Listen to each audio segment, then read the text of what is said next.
Have you ever noticed how some married women slowly start to lose their voice in a relationship? It doesn't happen overnight. It begins with small things. She stops speaking up during disagreements, avoids making decisions alone, and starts saying yes even when she means no. You might think it's just compromise or love, but there's something deeper going on. Today, we're peeling back the curtain on a truth most people overlook. Married women, despite their strength, often become the easiest control in relationships. And no, it's not about being weak or naive. It's about a mix of psychology, social conditioning, and life pressures that slowly shift the balance of power. This isn't about blaming anyone. It's about understanding the hidden dynamics that shape relationships in ways we rarely talk about. By the end of this video, you'll see how the smallest patterns create the biggest changes, and how recognizing them can make all the difference, whether you're in a relationship or just trying to understand someone who is. Marriage is often seen as the ultimate commitment, a symbol of love, partnership, and stability. But beneath all the romance, there's a quiet shift that many people don't talk about, especially when it comes to women. Once the wedding is over and the daily routines begin, many married women find themselves juggling expectations from all sides, being a good wife, a supportive partner, maybe a mother, and often still managing career. Over time, these roles start stacking up, and so do the pressures. Society expects her to be selfless, calm, and nurturing. If she speaks up too much, she's labeled difficult. If she asks for too much, she's told she's ungrateful. So slowly, she begins to adjust, not because she wants to be controlled, but because it feels like the only way to keep things peaceful. And here's where the problem starts. The more she adjusts, the more the relationship dynamic changes, sometimes without either partner realizing it. That's why this conversation matters. It's not about shaming marriage. It's about shining a light on the silent sacrifices and invisible patterns that many married women experience every day. When we understand what's happening, we can start making changes that lead to healthier, more balanced relationships. To really understand why married women can become easier to control, we have to talk about psychology. One powerful concept is called learned helplessness. Imagine someone trying over and over to speak up, make a decision, or express their needs, but they keep getting ignored, shut down, or made to feel guilty. Eventually, they just stop trying. It's not that they don't care anymore. It's that they've been trained little by little to believe that nothing they say or do will change things. In a marriage, this can look like a woman who no longer voices her opinions during arguments, not because she doesn't have thoughts, but because experience has taught her it leads nowhere.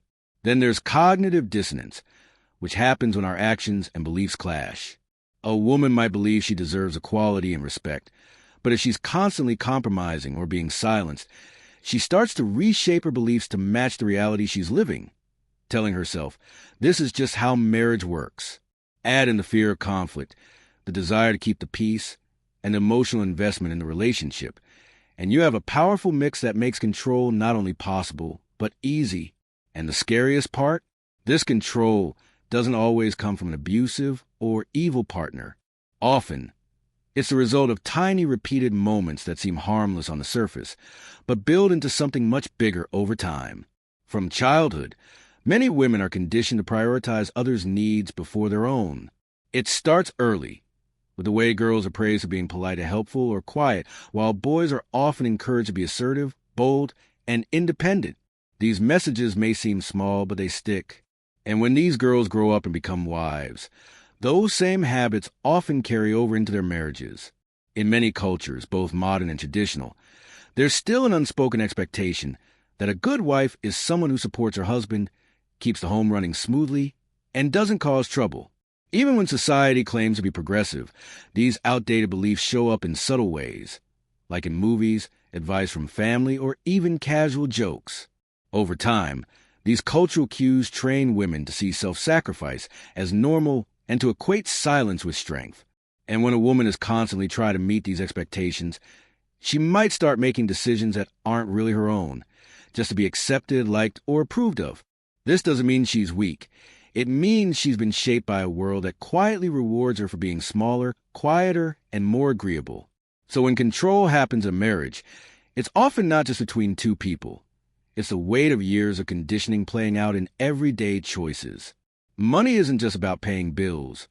It's about power. And in many marriages, especially where the man is the main or only earner, financial dependence becomes one of the strongest tools of control, even if no one talks about it. When a woman leaves her job to raise children, manage the home, or simply because it makes more sense for one person to earn, something subtle starts to shift. She might begin asking, not deciding, can I buy this? Is it okay if I sign up for that class? She's not trying to give up power. But when every dollar comes from someone else, it starts to feel like permission has to be granted. And even in cases where both partners work, the person managing the finances often holds the final say. Studies have shown that women who rely financially on their husbands are more likely to tolerate unequal treatment, even when they're unhappy. Why? Because leaving or speaking up feels too risky. There's a fear of not being able to support themselves or their children. And in some cases, men may use money as leverage, limiting access to accounts, demanding receipts, or controlling what's allowed. This doesn't always come from a bad place. Sometimes it's about habits or control disguised as care. But the result is the same. When one person has the money, they often end up with the power, and that makes it much easier to control the other, even without meaning to. Emotional manipulation doesn't always look dramatic. It often comes in quiet, everyday moments that seem harmless at first. One of the most common tools, guilt. When a married woman wants to do something for herself, take a short trip, spend time with friends, or even just rest, she might hear things like, but who's going to take care of everything while you're gone? Or it must be nice to have free time. These comments may sound casual, but they plant seeds of doubt. Suddenly, she's questioning whether she's being selfish. That's how emotional manipulation works. It makes someone feel wrong for doing something normal. There's also the silent treatment, passive-aggressive remarks, or using past mistakes as leverage. For example, let's say a woman once made a financial decision that didn't turn out well. Months later, every time she brings up an idea, her partner reminds her of that mistake, making her feel incapable of deciding anything. Over time, this builds a pattern where she begins to second-guess herself and look for approval before doing anything. This type of control isn't loud. It's subtle and soft, but it's powerful. It creates a constant pressure to prove her worth, to avoid upsetting her partner, and take the emotional blame even when things aren't her fault. And the most dangerous part, she might not even realize it's happening, because it often comes wrapped in love, concern, or care. For many married women, the idea of leaving a controlling relationship is not just hard, it's terrifying. And often, it's not the partner they fear most, it's a judgment from the outside world. In many cultures, divorce still carries a heavy stigma. A woman who leaves her husband may be seen as a failure, a quitter, or even a homewrecker. Family members might ask, did you try hard enough? Or are you sure it wasn't just a rough patch? Friends might disappear, and communities can turn cold. Even in places where divorce is common, there's still this quiet pressure to stick it out, especially if kids are involved. So instead of walking away, many women choose to stay, even when they're unhappy, even when they're being controlled.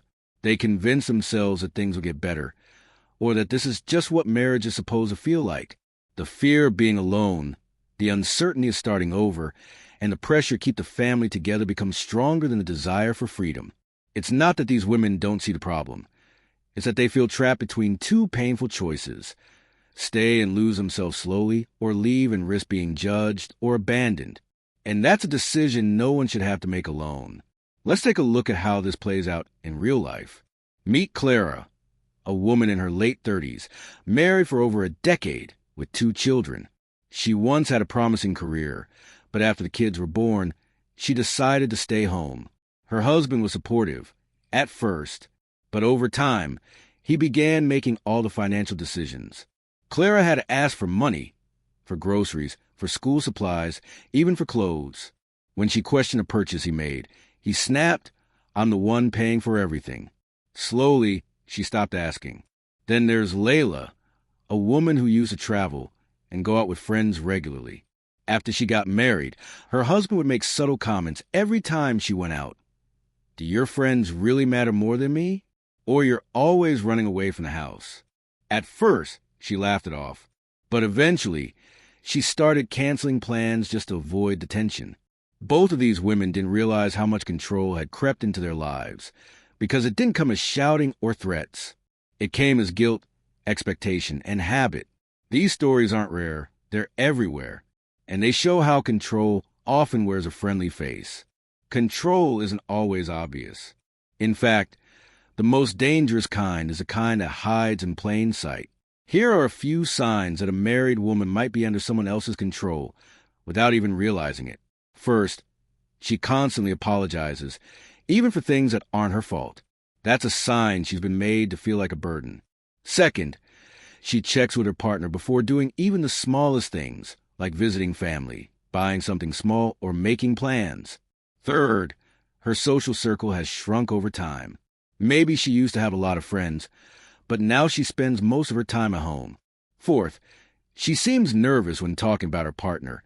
She defends him too quickly or avoids talking about certain topics altogether. Lastly, she's always trying to keep the peace, even if it means ignoring her own needs. These aren't just personality traits. They're patterns. And once you start to notice them, you begin to see the quiet ways control shapes someone's life. So, why don't women just leave when they realize they're being controlled? Because it's not that simple. First, there's love. Despite everything, many women still care deeply about their partners and hope things will change. They remember the good times and believe those moments can come back. Then there's fear. Fear of being alone, fear of starting over, fear of being blamed. For mothers, the thought of raising kids alone or taking them through divorce is overwhelming. And there's also self-doubt. After years of being told they're wrong, emotional, or overreacting, many women begin to believe it. They think, maybe it's me, maybe I'm too sensitive. That's the hardest part about breaking free from control. It's not just a physical step, it's a mental and emotional journey. It takes strength to unlearn years of subtle messages and reclaim your sense of self. And until someone is ready to take that step, they often stay, not because they want to be controlled, but because they're not sure they deserve something better. Regaining control doesn't mean flipping a switch overnight. It means taking small, steady steps to rebuild your sense of self. The first step, awareness. Just recognizing the patterns is powerful. From there, start reclaiming simple decisions. What to wear, how to spend your time, who you connect with. These things may seem small, but they're acts of quiet resistance. Next, build financial independence. Even if it's just opening a personal savings account, learning budgeting basics, or finding part-time work. Money gives options, and options give freedom. If possible, seek therapy or counseling, not because something is wrong, but because a trained professional can help untangle years of internalized guilt and doubt. Surround yourself with supportive people, friends, family, or even online communities that remind you you're not alone. And most importantly, learn to set boundaries. Saying no doesn't make you difficult. It makes you honest. Saying I need time for myself doesn't make you selfish. It makes you human. Control only works when the other person believes they have no other choice. The moment a woman remembers she does have a choice, even a small one, is the moment everything starts to change. Because control feeds on silence, but freedom grows with clarity, courage, and connection. So now that you've seen the hidden layers, does this change the way you look at marriage or the women around you? Maybe you've seen a friend pull away from her social life. Maybe you've noticed someone apologizing too often or brushing off things that matter. Or maybe this hits home in your own life. Control isn't always about loud voices or locked doors. Sometimes it's about slow shifts, invisible weights, and emotional cages. But here's the truth. It's never too late to notice, to speak up, or to step back into your own power. If this video gave you a new perspective, share it. Drop a comment. Let's open up a conversation that helps more people recognize these patterns and break free from them. And if you're someone going through this, you are not alone and you are not weak. You're human, and you deserve a relationship that lets you breathe, grow, and be fully yourself. Let's talk about it below.